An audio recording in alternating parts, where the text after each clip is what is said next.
Bonjour à tous, j'espère que vous allez bien. Alors on se retrouve aujourd'hui pour l'épisode de la semaine. Une fois n'est pas coutume, on va utiliser donc le contrat futur du Nasdaq. Donc c'est parti pour l'épisode numéro 3.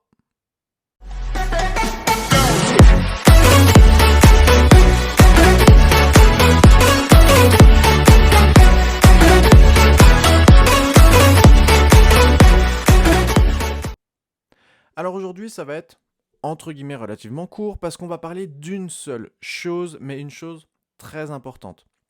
Parce que il n'est pas possible de trader, à mon sens, sans connaître le biais journalier. Parce que tout va se passer en fonction de ce qu'on va voir de ce qu'on attend, parce que du coup, le biais, c'est un peu différent du mouvement. Le mouvement, il est soit haussier, soit baissier ou en consolidation. Mais notre biais, ça va être notre sentiment. Qu'est-ce qu'on anticipe pour la journée? Par exemple, si notre biais est baissier, on va chercher quasiment exclusivement des shorts à vendre le marché. Et inversement, si notre biais est plutôt haussier, on va chercher à acheter le marché. Alors bien sûr, après, selon les annonces, selon ce qui va se passer sur le graphique en temps direct, parfois le biais il peut changer dans la journée. Ça, il n'y a aucun souci. Mais du coup, au début, avant même de commencer à se dire ok, c'est parti, j'ouvre ma plateforme de trading et je vais rentrer en position, c'est la première chose à regarder, c'est la première chose à savoir. Sans biais, c'est que mon avis, on ne trade pas. Si on ne sait pas si on doit plutôt chercher à l'achat ou à la vente, alors on ne trade pas. Ça peut arriver. Le biais journalier, c'est pareil, on va se tromper. Il y a des jours où on va penser que ça va être baissier, ça va être haussier, donc on va chercher des shorts et ma foi, on va prendre des SL. Il y a des jours où ça sera l'inverse. Avoir le biais, et c'est pas moi qui le dis, c'est la personne qui m'a formé, qui est donc ICT, lui-même le dit, avoir le biais tous les jours, entre guillemets juste si on peut dire, c'est une utopie. D'accord? Donc maintenant, comment est-ce qu'on va chercher ce biais? Alors déjà, là on est sur une vue daily. Déjà, ce qu'il va falloir, c'est aussi connaître un petit peu euh, qu'est-ce qui se passe sur du moyen terme. Alors là, du coup, on est sur le contrat futur de décembre du Nasdaq, donc forcément, on n'a pas énormément de données. Mais si on regarde déjà juste ça, qu'est-ce qu'on voit? Un swing low, un swing, ou celui-ci, peu importe, un swing high, swing low, swing high, swing low. Bref, on voit que les swing low sont de plus en plus bas et que les swing high, eux aussi, sont de plus en plus bas. Donc, ici, on revient à la même définition que certains connaissent, de dire les plus bas sont de plus en plus bas et les plus hauts sont de plus en plus bas aussi. Donc, on est sur une tendance plutôt baissière. Donc ça, on va dire que c'est plutôt notre tendance. Donc, tendance à long terme, en weekly, plutôt baissière. On repasse en daily. Donc, hop, on repasse en daily et une nouvelle fois on fait la même chose. Donc ici, toujours en prenant les swing low et les swing high, d'accord. Donc on voit que on est plutôt aussi ici sur une tendance baissière.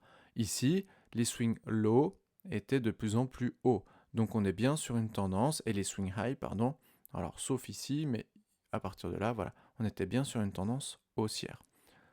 Ça, c'est assez intéressant, mais on y reviendra un petit peu plus tard.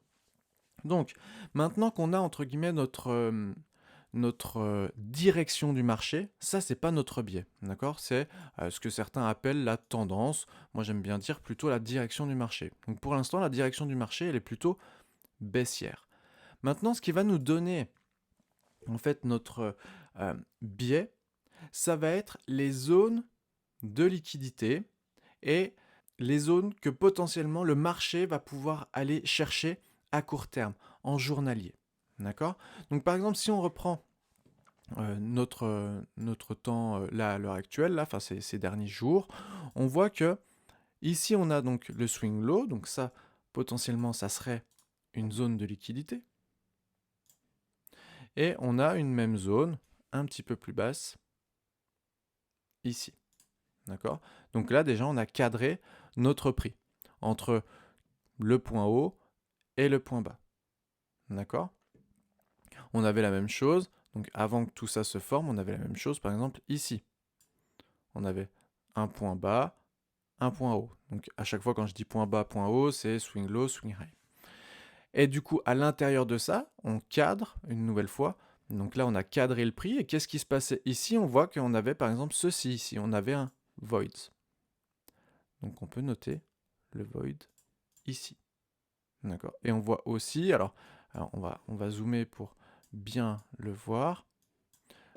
On va prendre le petit aimant pour qu'on soit vraiment bien positionné. On a aussi ici, vous voyez, hop, et par rapport à celui-ci, on a un fair value gap ici très léger, du moins en daily très léger, mais ça veut dire que si on le retrouve en daily, on le retrouvera sur les unités de temps inférieures. D'accord?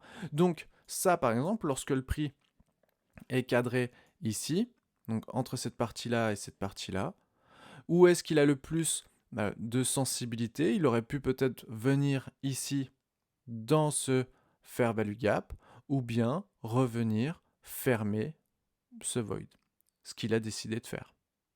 D'accord?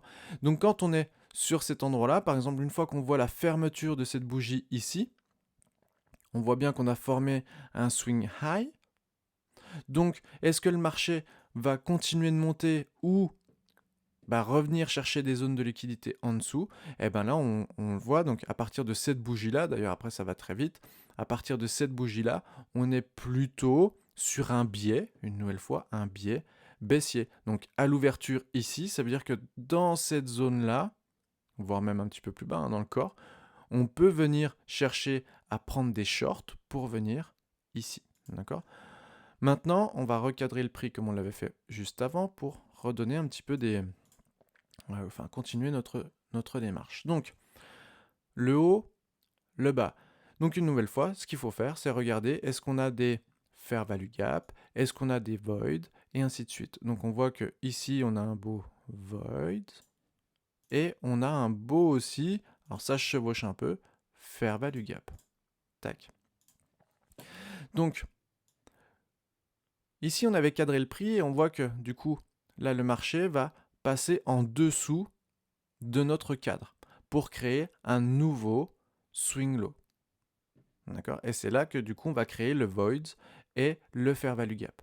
Donc une fois qu'on crée en fait tout simplement le swing low, de nouveau on reprend la même démarche. Très bien. Est-ce que le prix va continuer de baisser? Il est très rare et franchement je n'ai même jamais vu, il me semble, un enchaînement de swing low. Vous voyez, on peut avoir des equal low, mais vous voyez, à chaque fois, on a un retracement entre les deux. On ne peut pas avoir une bougie ici, et puis la bougie d'après, hop, qui reforme, d'accord? Voilà. Ou comme ici, hein, on a bien un retracement, on vient reformer. Donc ça veut dire que à partir de ce moment-là, on sait que le prix devrait retracer. À partir du swing low, il devrait retracer. Jusqu'où il va retracer? Donc à partir de là, on est plutôt haussier. Alors à court terme, on a un biais haussier, donc on cherche des achats. Ça ne veut pas dire qu'on est haussier sur le marché, on est haussier là à court terme parce que du coup, on va venir rechercher de nouveau un retracement. Le retracement, jusqu'où est-ce qu'il va aller? Eh bien, on va se servir de ces zones et une nouvelle fois, on peut se servir de notre Fibonacci. D'accord? Donc, une fois qu'on a le swing low, qu'on sait qu'on va plutôt chercher des achats, et qu'on voit qu'on a des zones ici intéressantes à venir travailler en termes de liquidité. La première des choses à regarder, c'est on devrait repasser au-dessus des 50%, mais attention une nouvelle fois, on peut aussi venir chercher plus haut. D'accord? C'est qu'une fois qu'on a pris ces zones-là, par exemple, alors je vais enlever ça, hop, le marché revient, commence à rentrer dans cette zone-là. On voit, alors là, il ne l'a pas encore fermé, et on a formé en plus un swing high de nouveau. Donc normalement, on devrait revenir chercher, et c'est ce qu'on a vu dans le menu de la semaine, qu'il y avait des zones ici au milieu intéressantes. Mais on ne le verra pas aujourd'hui. C'était plus pour vous donner des indications. Donc on voit qu'on vient rechercher cette zone-là. Admettons, la zone était plus petite, elle s'arrêtait ici. On a pris cette zone-là, on est venu pricer dedans, et bien très bien, celle-ci, on pourra l'enlever. si on avait continué à la hausse ici, on serait probablement venu chercher cette zone d'abord, et ainsi de suite. Là, ce qu'on voit aussi, c'est que du coup, on va, hop, c'est que dans le retracement, donc on est bien passé au-dessus, on va garder cette bougie juste là, ces deux bougies vertes, hein. On considère que celle-ci n'existe pas encore. Donc on a bien le prix cadré, on est bien revenu ici dans notre fair value gap, d'accord?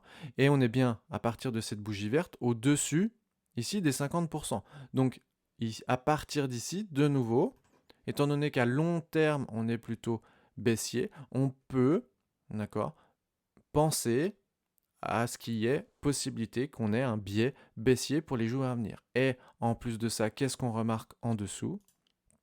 On remarque que le prix avait créé entre ces deux bougies-là, donc le début de la semaine, un void.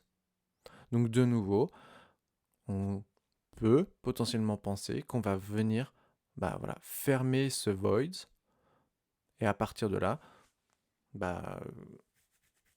et une fois que le void est fermé, et de nouveau on repasse sur une autre analyse. D'accord? Donc là, si on considère qu'on a fait de nouveau un swing high, on peut aussi mettre notre zone de liquidité à cet endroit-là. D'accord? Et regardez maintenant ce qui se passe dans ce cadre ici. Donc là, on n'a pas grand-chose. On avait ce void, mais il a été comblé. D'accord? On peut regarder aussi niveau Fibonacci où est-ce que... Voilà, les 50%, on voit qu'ils sont ici. D'accord? Donc on va arriver sur une zone, on va dire relativement neutre. Donc à partir neutre, je l'ai dit un peu bizarrement. Donc à partir d'ici, on va dire, dans cette zone-là, on ne sait pas trop, on n'a pas de biais justement. C'est que là, par exemple, pour le début, alors selon la clôture d'aujourd'hui, il n'y a pas d'annonce économique, par exemple là pour ce vendredi 21 octobre. Donc si la clôture se fait comme ça, lundi à l'ouverture, si on n'a pas de gap, si on n'a rien d'autre, on a très très peu de biais, on a la possibilité d'avoir un biais neutre. Une nouvelle fois, si ça clôture comme ça, on voit quand même qu'on a une petite zone ici en zoomant, hein. Donc celle-ci, on va la réduire, c'était ça. Voilà, on voit que de nouveau, on a une zone intéressante ici. Donc est-ce que le prix va venir prendre les 50% pour repartir à la hausse? Pourquoi pas nous faire des equal low ou bien venir chercher à retracer dans la zone ici qu'on n'avait pas encore travaillé. Donc voilà un petit peu comment faire travailler du coup, vous faire travailler pour avoir ce biais. C'est des choses qu'il faut faire en fait absolument tout le temps et en fonction des zones qu'on vient de prendre, des zones à proximité, on va pouvoir anticiper ou non. Hein, c'est voilà, des fois comme ici, là, si ça reste là, moi j'aurais peut-être des difficultés sur le début de la semaine, à part pour ça. Et voilà, est-ce qu'on viendrait rechercher ça? Enfin bref. Donc, nous donner l'anticipation pour les jours à venir, surtout pour le jour à venir, et comme ça, pouvoir nous positionner chercher à se positionner, soit plutôt à l'achat, soit plutôt à la vente. Et après, c'est toujours le même principe, c'est qu'une fois qu'on connaît notre biais, d'accord, donc comme par exemple, par exemple ici, là, une fois qu'on connaît notre biais, on va pouvoir rentrer en plus petite unité de temps. Alors on va se faire un micro replay, hop, voilà.